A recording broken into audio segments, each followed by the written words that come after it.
mbahaye ikaze mwe mwese mubana natwe hano kuri Hip Hop TV. Nkuko mubibona rero, mbere yuko tugira bimwe mu byo tuganira, mubanze mumbwire hano hari ibyamamare byagize gutya byoherezwa imageragere, bamwe barakatiwe abandi ntibarakatirwa, ariko ndashaka ko ibi byamamare uri kureba ahangaha uze kutubwira muri comment uti se ninde wowe kubgawe wifuza ko yakabaye kubgawe bibaye nkawe ukaba wabishobora cyangwa se wamwifuriza, ninde wakifuriza kuba yarekurwa akakanya akaba yasohoka akajya hanze mu buzima busanzwe akava muri gereza.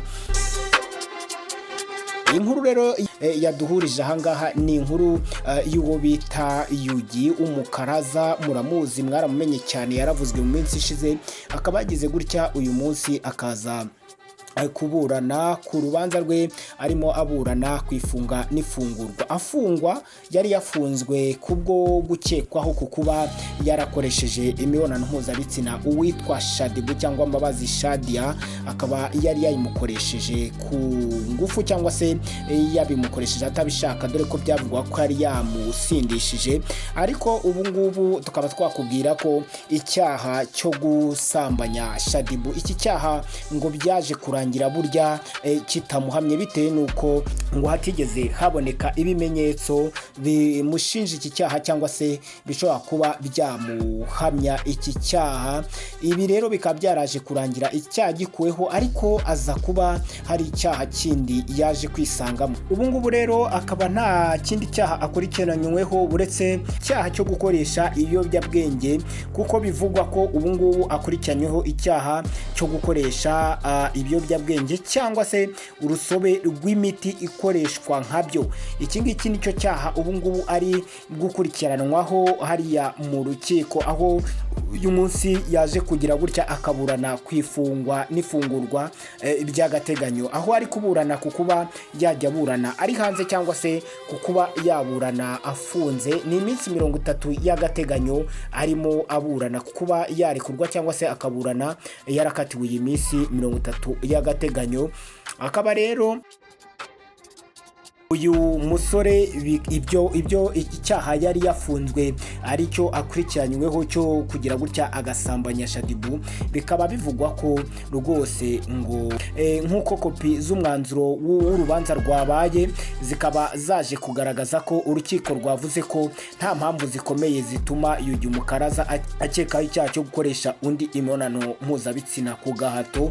Iyi mpamvu yo rwose ikaba yaje kuvamo ikintu abantu benshi bari bagiye bakomeza guteraho comment, bagenda bakomeza kugenda bavuga batahubwo nawe yakabaye arega uwari wamureze, ariko byaje kurangira koko ibimenyetso ngo bitabashije kuba bigaragaza ko habaho impamvu zikomeye zo gukomeza gukurikiranwa kuri cyaha cyo gusambanya Mbabazi Shadia. Bivuze ko ubu ngubu afungiye ahubwo icyaha cyo gukoresha ibiyobyabwenge nicyo akurikiranyweho, akaba aricyo arimo aburana.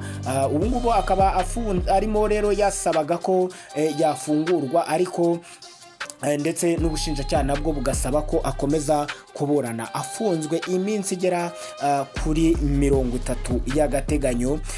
Ubu ngubu abantu benshi bakaba bamaje kumenya ko bakaba bagomba kumenya ko uyu nguyu atagikurikiranyweho icyaha cyo gusambanya Shadia Mbabazi. Shadia Mbabazi byaje no kurangira jyanwe nawe hariya mu kigo cya Rehabilitation Center, aho azagenda nyine agafashwa gukurwamo nawe ibigendanye n'ibiyobyabwenge basanze ashobora kuba nabyo yarabifataga. Ibi ngibi bikaba ari ibyaje kuba nyuma y'uko uyu musore nawe yari yaje kugira gutya agatabwa muri yombi ari gukekwaho icyaha cyo gufata ku ngufu Mbabazi Shadia, ariko bikaba byaraje kurangira nyine kitamuhamye cyangwa se nta bimenyetso bigaragaza ko yakomeza gukurikirana kuri iki cyaha. Twatangiye rero tubabwira duti muri aba bantu bombi tuberetse ninde wifuriza cyangwa se wakifuriza yarekurwa byuza agataha agasubira mu buzima busanzwe, bitewe nuko iyi nkuru y'uyu muhungu biri kuvuga ko ashaka kuba nabagiye koherezwa imageragere cyangwa se kuba yakatirwa iminsi 30 akajya kwirangiriza imageragere. murabizi neza imageragere hariyo ibyamamare byinshi bya hano mu gihugu cy'u Rwanda. Hariyo Turahirwa Moses wakoraga ibigendanye na fashion hano mu gihugu cy'u Rwanda.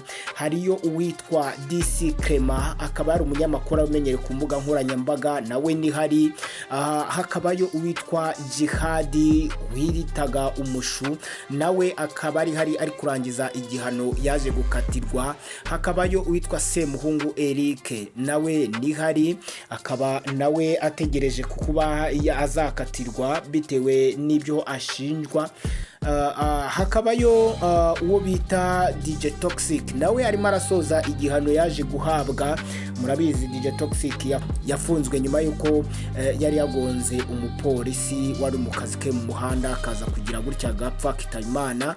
Uyu rero DJ Toxic akaba akurikiranyweho icyaha kikaba yaraje kuburana ndetse agira bimwe na bimwe bimuhama, agira n'ibihano ahabwa kugeza ubu rero arimo arangiza igihano cye hariya imageragere. Hari umuhungu Yampano muramuzi nawe Yampano nawe arimo afunzwe iminsi igera kuri 30 yaje gukatirwa ategereje kuburana mu mizi. Yampano rero nawe akaba afungiye hariya muri gereza ya Mageragere nawe akaba ategereje kuburana mu mizi akaba ashobora kuzarekurwa cyangwa se agakatirwa nawe. Aba bose rero ni ibyamamare ndetse hari wenda n'abandi nk'abafata ku mavuta murabizi nabo bafata ku mavuta nawe ari hariya imageragere nawe arimo ararangiza igihano cye yaje gukatirwa. Ibi ni ibyamamare byinshi bikomeje kugenda bigaragara bigiye byerekeza cyangwa se bamwe banasohoka muri gereza ya Mageragere. Ariko niho twifuje kwabaza nk'abantu mudukurikirana muri abantu muri ibyamamare yaba abanzi abanyamakuru yaba n'abandi bakora ibigendanye n'imideri na bose ibyamamare, ninde ku bwawe wumva wakifuriza kukuba yagaragara asohotse aza hanze? Ese ni Jihadi umushu? Ese ni Semuhungu Eric? Ese ni Moses Turahirwa? Ese ni DJ Toxic? Ese ninde DC Clement? Ninde muri aba ngaba bose tukweretse wowe wumva? Ndagira ngo tubigire nka debate, mujye muri comment mutubwire ninde wowe wifuza kubona yasohotse yaje mu buzima busanzwe. Ese ni iyihe mpamvu wowe wumva ko cyangwa wifuza ko ari we wakabaye ubona yasohotse yagarutse mu buzima busanzwe akagaruka agakomeza ibyo yakoraga, yaba ari umwuga w'itangazamakuru, yaba ari ubuhanzi, yaba ari ibigendanye n'imideri? Ninde wifuza kubona wenda nk'ubu bakugiriye wenda baguhaye amahirwe bakakubwira ati hitamo? Ninde wahita uhitamo ukavuga uti murekure uyu nguyu, mumurekure uyu nguyu atahe? Ninde wifuza kubona rwose asohotse? Uyu munsi rero akaba ari iyo nkuru twabwira Ugiye umukaraza wagize gutya akaza kuburana, gusa urubanza rwe rukaba rutigeze rusomwa. Nirusomwa tuzabibagiza tubabwira uko byaje kugira gutya uko bizaba byagenze, turebe nimba ashobora kuba arasanga ibi byamamare bindi twababwiye imageragere cyangwa se niba ararekurwa akagaruka mu buzima busanzwe akaza akivugiriza ingoma akaza akanarimba, dore ko ibi byose byari impano yari asanzwe uyu musore afite.